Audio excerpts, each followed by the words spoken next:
Astagfirullah, astagfirullah rudet ieu teh. Asa paciweuh kieu alam dunia teh. Asa luklep kieu piduiteun teh kos kuku muli sanggut lauk nilang ieu teh. Pasti nu agung kumaha yang sukses ya. Anjing teh naon itu jelema teh? Sarodat aing mah. Astagfirullahaladzim.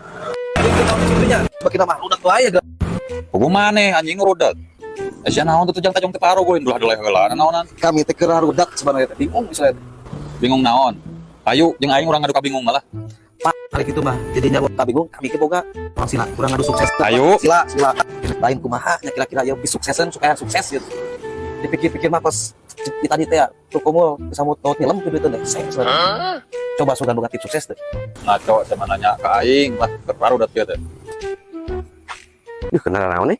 Mobilin Kan? Mobilin. Kieu gerakan jelaskeun. Iya, aing teh jeung sabalon teh rodat hayang sukses jika batur kumaha solusina. Ya. Jadi cek jelema sukses teh aya 5 cara supaya bisa sukses. Anu kahijina kudu udang jam 4 subuh tah. Anu kaduana manina kudu kucai tiis. Anu katiluna olahraga ringan di isuk-isuk. Anu kaopat nyantetkeun ide tah. Yang kelima, Anu kalima teh kudu boga bapak anu bogaeun tambang emas. Eta cenah nu bakal jadi sukses mah urang teh. Itu lawan din. Teman. kagenepna lan? Urang kebukaan aja gitu.